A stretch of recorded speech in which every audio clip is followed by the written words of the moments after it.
See? We're classy around here. Hey folks, my name is Jen, and today actually, Jane and I are here to talk to you about what I plan to read in February. So I have my little action figure of Jane here because I am partially hoping to take part in the Febregency readathon, which is being put on by Bookish Princess. I'll leave like a link down to like her announcement video down below. But yeah, so part of my TBR is going to be like focused on that, and then the other part of it are just books that I'm really hoping to read in February. I got my tea here. We're going with a Lady Grey today because I felt that was appropriate. So for the Febregency readathon, it is, as Emma has put it in her announcement video, it's a month-long read-along running throughout the entire month of February, celebrating the literature of Britain's Regency period from 1795 to 1837. So yeah, I tried to do this last year and only managed to read like one thing. I finished a play by Richard Brinsley Sheridan, which was The Rivals, and was pretty good, but I didn't really manage to finish reading anything else.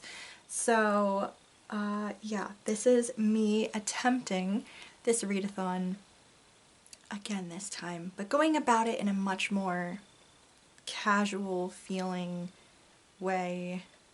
So this is me attempting to do this again.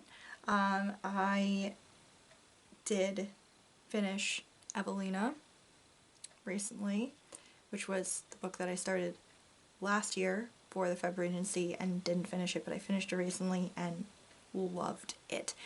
So let's just stop me rambling and we'll get into like the actual like challenges and what my my TBR picks for those are. So the first challenge is to read a Regency era poem. And luckily when I was looking up like poets for this period, I saw that Robert Burns counts. So I am going to crack open this collection again. I started reading this last spring and I honestly only got to like here in it because it is in Scots, so it's a little bit harder to interpret than I initially thought it was going to be. But this is just read a Regency era poem. I can pick like one out of here and read it. I don't have to read like the whole thing or anything. I think I am gonna try to make it through maybe like 5. I think that's a good round number, but I'm not gonna like overly pressure myself. If I can only manage to get through one poem, that's fine. Robert Burns was a Scottish poet, and he did operate in the Regency era. So I'll be reading something out of here, and whatever I read I will talk about in my February wrap-up. The next challenge is to read a Regency era play. Now, I considered cheating and just reading The Rivals again, but then I remembered that last year I was very interested in another Sheridan play called The Camp, which is apparently technically a musical experience, and it's during the Revolutionary War, or like talks about like the Revolutionary War. So I decided that I was gonna track down a copy, and I found this copy. It's very weird floppy shape, but this was the version that I could find. But yeah, this is a version that I could find. It says that this publishing company reprints thousands of hard-to-find books, so good on them.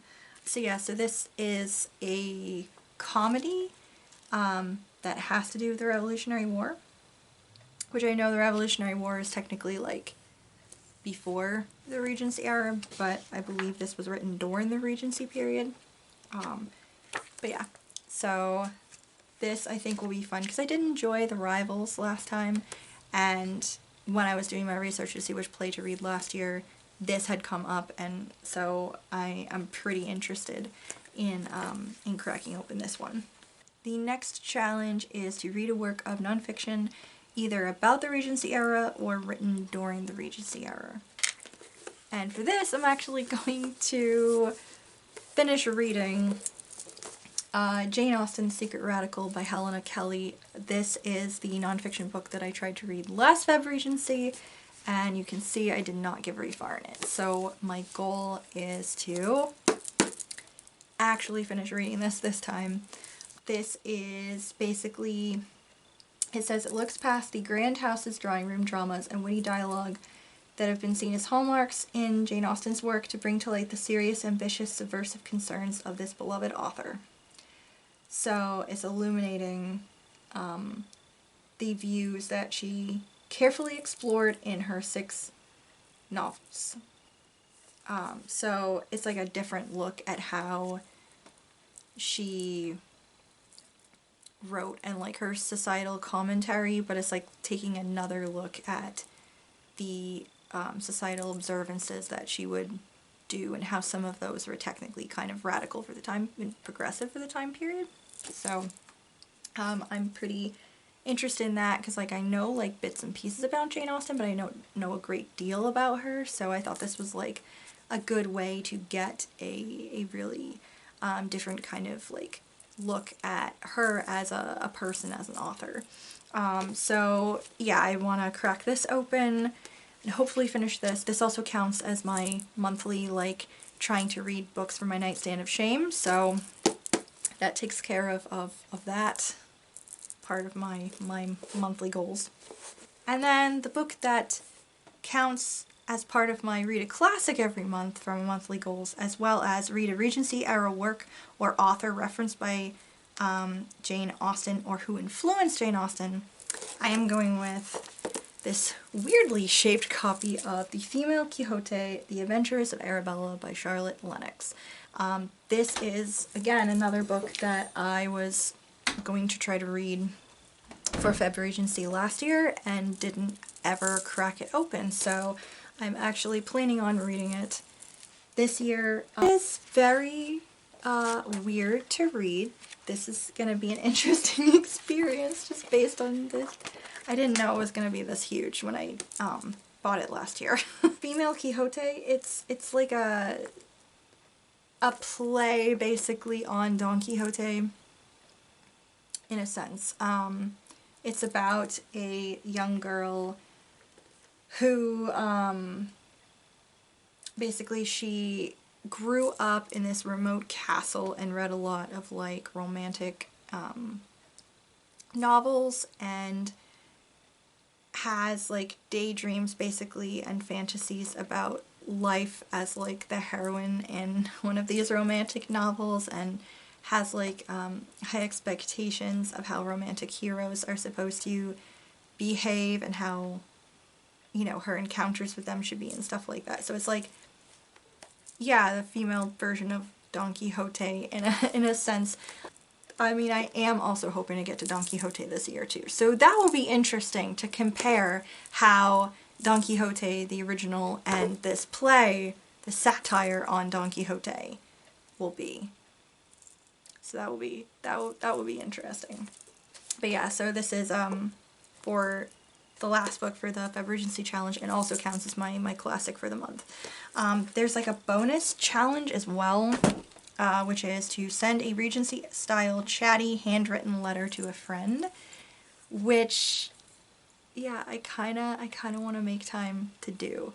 My workplace actually sells like wax to melt and like specialty seals and things like that, and I've had it in the back of my mind like, damn, really want to order that from work sometime because those would be really cool to have. So now this will be my excuse to get that and, you know, satisfy my nerdy little soul here.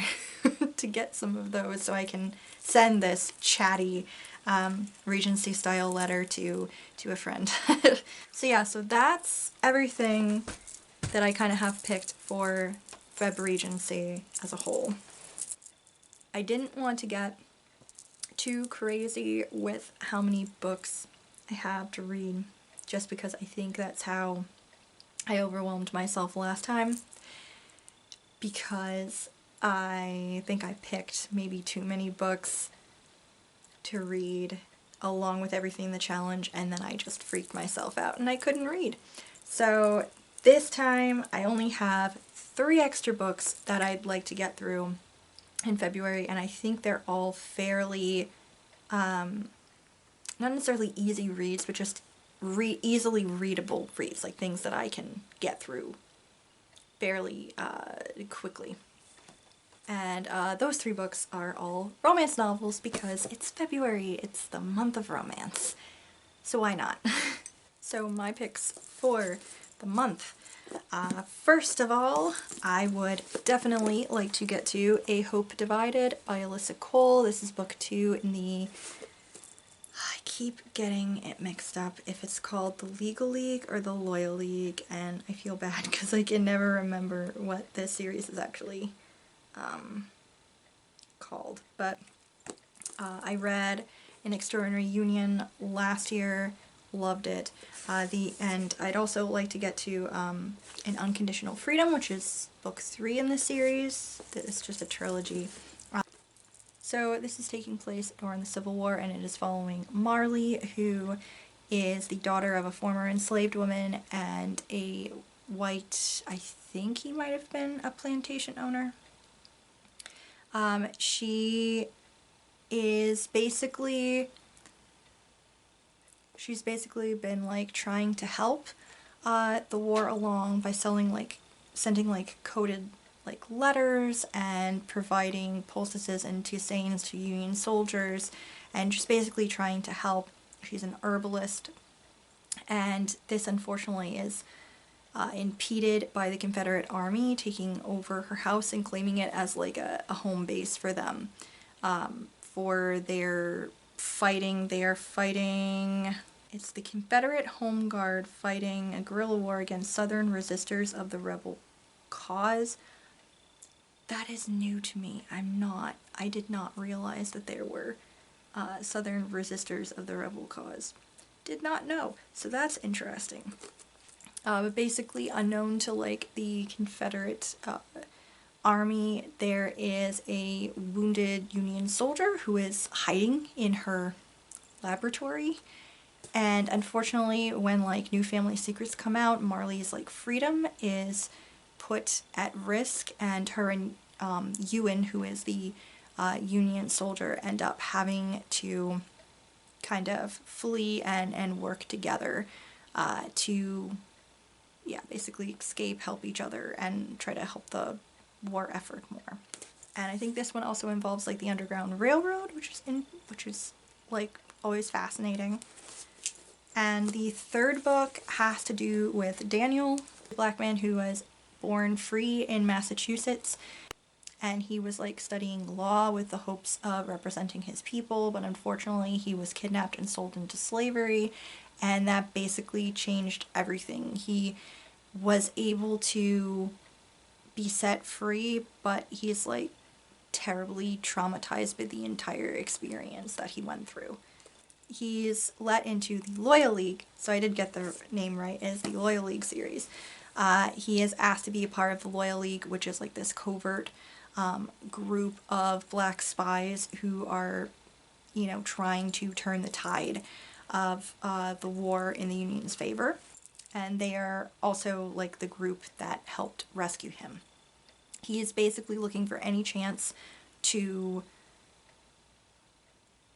get vengeance on the Confederate Army for what he went through, which I do love a good vengeance plot. Then we have on the other side the Union Army occupying the home of Janita, and she is the daughter of an enslaved woman and a plantation owner. And basically her father's like wealth and notoriety doesn't keep him from ending up imprisoned, and Janita ends up infiltrating the Loyal League to be a double agent, basically, because she is blaming herself for her father's imprisonment and she wants to like save her family, basically.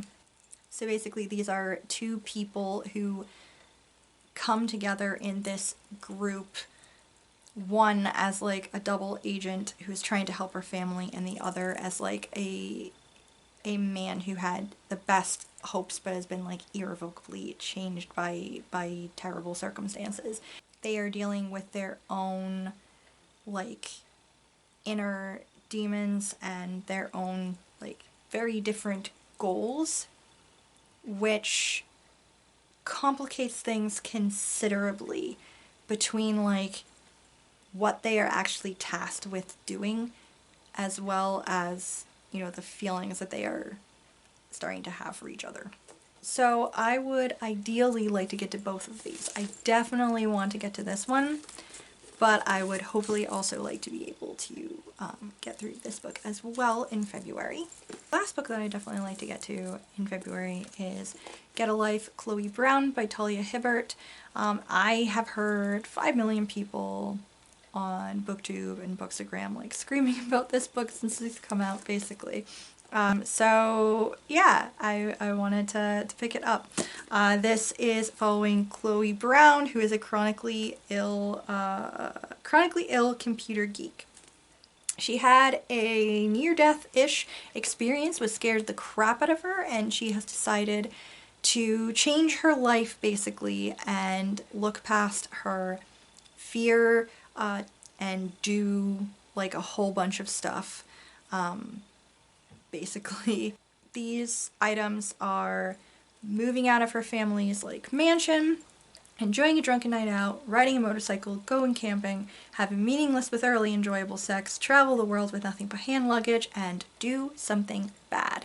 She doesn't know how to do any of these bad things, but she thinks she knows a teacher, and that is Red Morgan, who is a handyman, it says, with tattoos, a motorcycle, and more sex appeal than 10,000 Hollywood heartthrobs. But he also has a sensitive soul. He is an artist who paints and hides his paintings, but Chloe knows about them because she's kind of low-key stalker-ish a little bit. So this is like a not really a fake relationship thing, but like a, hey, I need you to teach me how to do bad things, then maybe we'll have some complicated feelings type situation, which is also kind of a trope that I'm into a little bit. I've heard like great things about this book. I've heard great things about this series, about how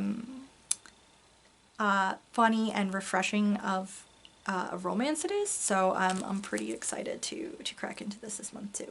Then I do have a bonus book that I'm pondering reading, but I'm not going to like put it definitely on this list because I already have a bunch of things to read. But if I end up having extra time this month, I would also like to do a reread of Persuasion by Jane Austen, because it is just so good, and I read it for the first time ever in I think 2018 or 2019, and just really enjoyed it and really got all up in my feelings about it. I was like looking at, you know, all up in my high school feelings pretty much.